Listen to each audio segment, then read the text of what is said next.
Herzlich willkommen zu einer neuen Ausgabe von Messweb Klappstuhl.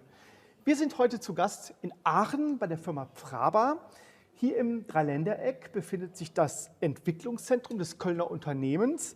Hier ist auch diese Zentrale der Vigant-Technologie, dieses kleinen, fast magisch wirkenden Drahtes, der es ermöglicht, energieautarke Anwendungen in der Sensorik dementsprechend darzustellen.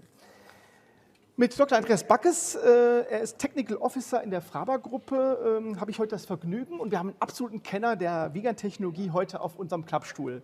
Ja, Andreas, herzlich willkommen und schön, dass du heute bei uns auf dem Klappstuhl sitzt. Ja, danke, dass ich da sein darf.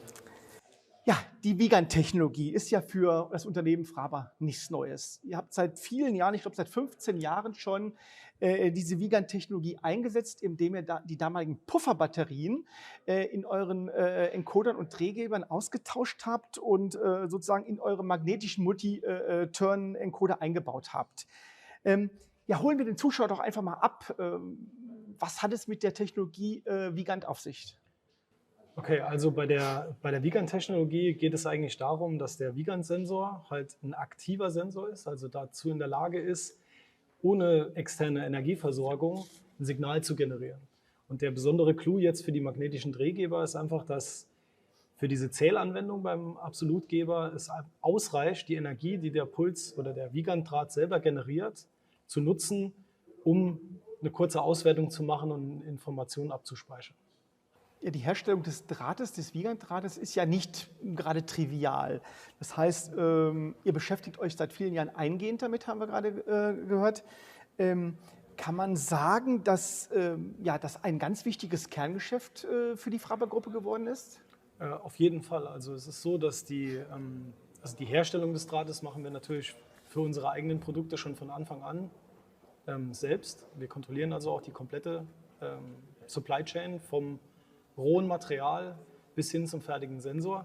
Es ist aber jetzt so, dass in den letzten Jahren das Ganze wir produzieren den Sensor nur für unsere Produkte, also für die Drehgeber, sich dahin entwickelt hat, dass wir immer mehr Kunden haben, die einfach auch einzelne Sensoren kaufen und die dann in eigenen Anwendungen verwenden. Und da geben wir auch Support. Wir entwickeln spezielle Sensoren jetzt auch für den externen Markt. Da ist Preisdruck ein großes Thema zum Beispiel. Genau, und der Markt wächst jedes Jahr sehr stark für uns, also auch mit allen Aufgaben, die daran hängen. Was bedeutet das für die Weiterentwicklung dieses Drahtes? Wo geht ihr dahin? Ja, also da geht's in zwei Richtungen, wie ich gerade schon erwähnt habe. Also eine Richtung ist natürlich, der Sensor muss ein bisschen günstiger werden. Also vorher ein Produkt, das wir nur für uns selbst herstellen, sind verhältnismäßig kleine Stückzahlen. Wir müssen die Stückzahl hochbekommen, das heißt, wir müssen auch einfach mehr von dem Draht herstellen, also die Herstellungsverfahren hochskalieren. Und natürlich auch garantieren, dass wir, sage ich mal, in unser Wachstum in die Zukunft genug Material zur Verfügung stellen können. Und mit mehr externen Kunden kommen auch immer mehr Wünsche, verschiedene magnetische Systeme, in denen der Sensor funktionieren soll. Größe zum Beispiel ist auch ein Thema, dann passt der Sensor, den wir vorher hatten, da vielleicht nicht rein. Und er muss noch einen Ticken kleiner werden, aber man will natürlich nichts opfern vom Signal. Und da ist die Entwicklungsabteilung eigentlich immer auf Trab, diesen Ansprüchen unserer Kunden quasi gerecht zu werden, die jetzt halt nimmer nur die Fraba selbst sind. Das heißt also, es sind sehr viele Potenziale stecken da drin und woran habt ihr denn getüftelt so in den letzten Jahren, seit dem ersten Stand, wo ihr den Vigant-Sensor eingesetzt habt? Ja, also ich sag mal so, vor 4 Jahren, als ich ins Team dazugekommen bin, war ein großes Thema, das Ganze wirklich auf ein höheres Level zu bringen, also von ein paar hundert jeden Tag auf ein paar tausend und jetzt auch auf ein paar 10.000 Stück hochzubekommen.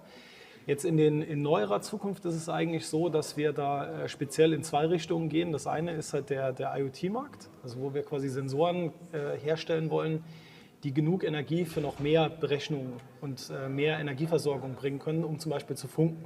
Das ist so ein Thema, auf das wir jetzt sehr stark hinarbeiten. Und das zweite Thema ist auch wieder, den Sensor großserienfähiger zu machen. Also da geht es auch viel um Reliability, es geht um große Stückzahlen einfach, dahin zu kommen. Ihr musstet ja eigentlich Grenzen überwinden, vielleicht sogar physikalische Grenzen. Seid ihr da wirklich an Grenzen gestoßen oder wo ist noch Potenzial vielleicht nach oben? Ja, also Es gibt auf jeden Fall physikalische Grenzen, die können wir natürlich nicht durchbrechen, aber wir pushen im Prinzip immer näher an diese Grenzen ran.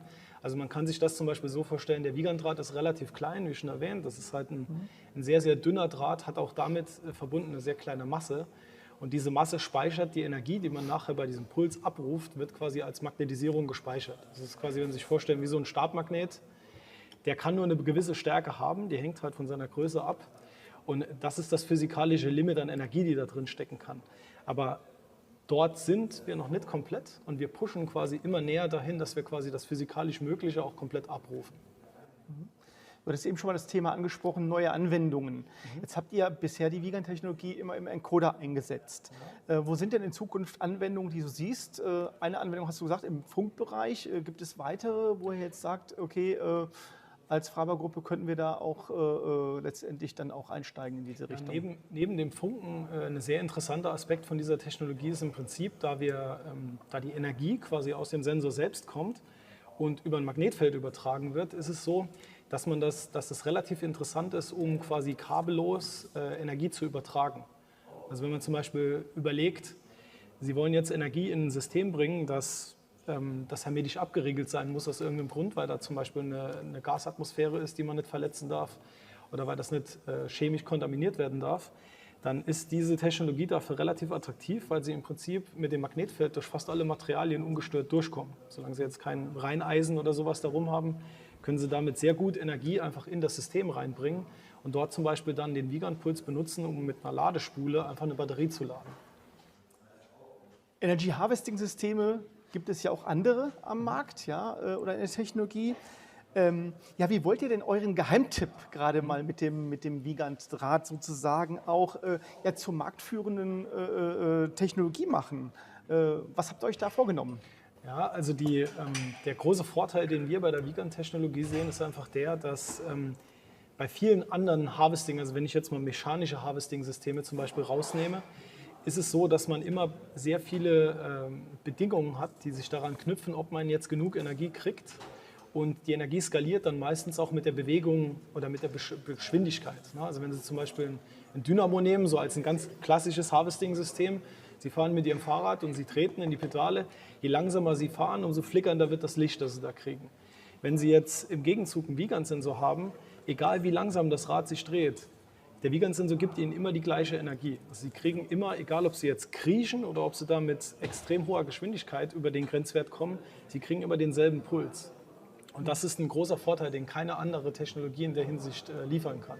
Also keine der bewegenden Technologien. Eine Solarzelle natürlich gibt Ihnen für die gleiche Helligkeit immer die gleiche Energie. Aber da sehen wir unseren großen Vorteil. Das ist auch der Vorteil, den den Vigant-Sensor im Encoder-Bereich quasi enabled. Ja, ihr habt ja jetzt mit Ubito, ja, kann man sagen, eine neue Business Unit gegründet, die eigentlich Vigant in die zweite Generation führen soll, auch letztendlich. Ja, was hat es denn mit Ubito auf sich? Ubito ist die Arbeitsgruppe, die sich wirklich um großdimensionierte Produkte auch dreht. Also es ist ja so, dass der klassische Weg, wo wir herkommen, also aus der Posital, das ist eher die Mass Customization. Das heißt, Sie kriegen Millionen verschiedene Geberkonfigurationen möglich. Und das geht natürlich nur in überschaubaren Stückzahlen. Und Ubito ist jetzt die Unit, die dorthin pusht, wo es Hunderttausende, Millionen Stück werden. Da sind zum Beispiel auch unsere Kit-Encoder-Produkte. Das ist ein magnetischer Absolutdrehgeber, der aber jetzt nicht wie ein klassischer Drehgeber an der Drehmomentstütze irgendwo dran gebaut wird, sondern der wird in ein System integriert. Ist dadurch wesentlich kleiner, wesentlich kostengünstiger und halt auch in ganz anderen Stückzahlen verfügbar. Und dasselbe gilt für einen Vigant-Sensor halt auch. Also Sie können dann Vigant-Sensoren in 10.000 Stück kaufen. Wir können die natürlich immer noch anpassen für einen Kunden, aber generell ist das Ziel eher, eine kleinere Produktpalette zu haben, die man dann an eine große Customer Base rauspushen kann. Ja, das klingt ja wieder nach Pioniergeist, den Fraba ja sozusagen auch im Blut hat. Wollt ihr das denn alleine stemmen oder sagt ihr auch, wir nehmen durchaus Partner ins Boot? Also auf jeden Fall nehmen wir Partner mit ins Boot. Also wir haben natürlich in jedem Projekt, also die ganzen Entwicklungen sind sehr oft projektgetrieben. Also gerade bei den Kit-Encodern haben wir dann zum Beispiel Elektromotorhersteller, mit denen wir sehr eng zusammenarbeiten, um auch ein Produkt zu machen, das für den Kunden genau passt und trotzdem flexibel genug ist. Und auf der anderen Seite arbeiten wir auch jetzt mit verschiedenen Fördergebern in Deutschland zusammen. Also wir haben jetzt zum Beispiel auch gerade 2 große BMBF-Projekte an Land gezogen, in denen wir dann auch mit Universitäten und anderen Firmen zusammenarbeiten, um die Technologie, sage ich mal, auch auf so einem Forschungslevel weiterzutreiben. Also wir machen jetzt nicht nur rein ingenieurmäßige Entwicklungen, sondern wir sind auch wirklich an den Grundlagen ganz tief dran. Und da brauchen wir natürlich Universitäten. Also ohne Universitäten kommen wir da nicht hin. Das haben wir hier zum Beispiel in Aachen sehr eng mit der FH Aachen zusammen. Wir haben dann auch noch andere Universitäten über die halbe Welt verstreut, mit denen wir gelegentlich zusammenarbeiten. Und das versuchen wir auch gerade sehr stark auszubauen. Ja, das klingt ja alles wieder nach einem Aufbruch für die Firma Fraba. Und sagen wir mal, ihr geht mit der nötigen Spielfreude, wie ihr ja auch in der DNA des Unternehmens verankert habt, an die Sache ran. Ja, wir von Messweb werden das auf jeden Fall weiter verfolgen. Ja, ich danke dir, Andreas, dass du heute bei uns auf dem Messweb Klappstuhl gesessen hast und ja, dass es heute geklappt hat. Ja, vielen Dank. Freut mich auch. Dankeschön.